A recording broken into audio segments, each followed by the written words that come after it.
Olá, sejam bem-vindos e hoje eu quero falar aqui com vocês sobre algumas atualizações aí nas exigências nas análises dos projetos encaminhados para a Lei Rouanet com relação à acessibilidade, à democratização do acesso e à contrapartida social, a ação formativa. Então, com relação à acessibilidade, lembrando que nós estamos trabalhando em cima da IN número 2 de 2019, que é a IN que está vigente atualmente. Com relação à acessibilidade, artigo 18, onde trata ali na IN, o texto ele está bem amplo. Ele diz que você deve cumprir com a acessibilidade conforme cada caso, na medida do possível.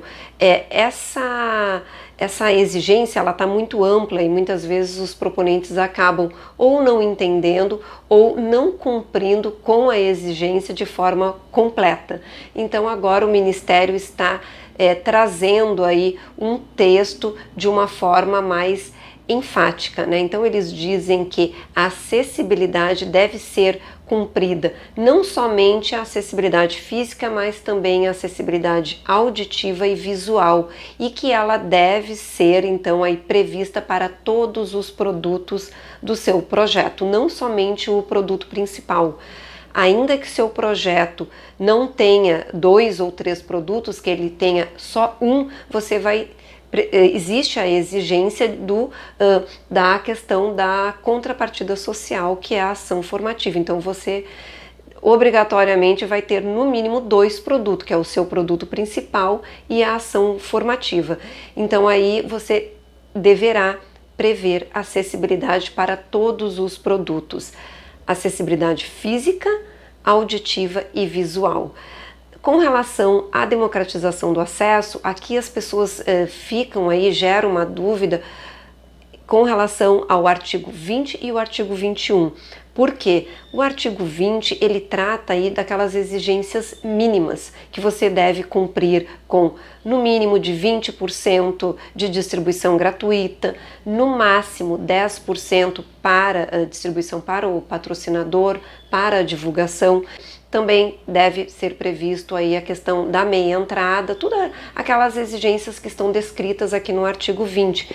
O artigo 21, ele é um artigo separado, você deve tratar como uma exigência separadamente, até mesmo porque o próprio artigo 21, eles escrevem, né?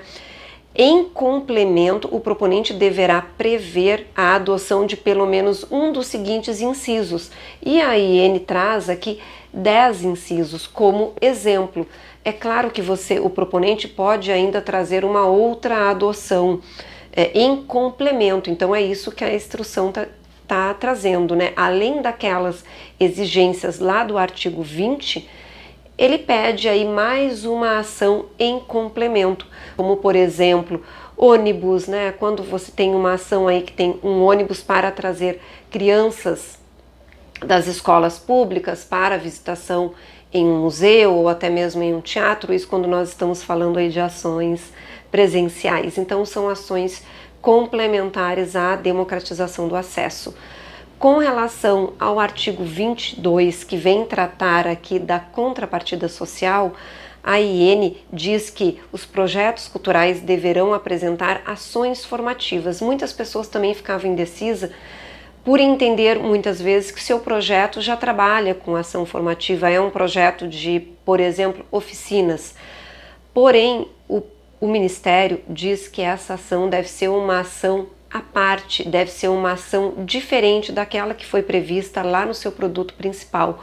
Ou seja, é uma ação totalmente diferenciada com um público que também deve ser um outro público além daquele que já foi previsto no seu produto principal. Porque essa ação é uma ação de formação, uma ação educativa, que deve ser previsto no mínimo 10% da estimativa de público lá do seu produto principal, ou quando tem outros produtos, então deve ser 10% de todos os produtos, que deverá então ser previsto aí na ação formativa, e dentro desses 10% o proponente deve prever no mínimo de 50% que deverá ser destinados a professores e alunos de escolas públicas. Então, era essa aí a informação que eu queria trazer para vocês hoje, aí alguns detalhes em relação à acessibilidade, à democratização do acesso e à ação formativa, que deverá ser aí uma ação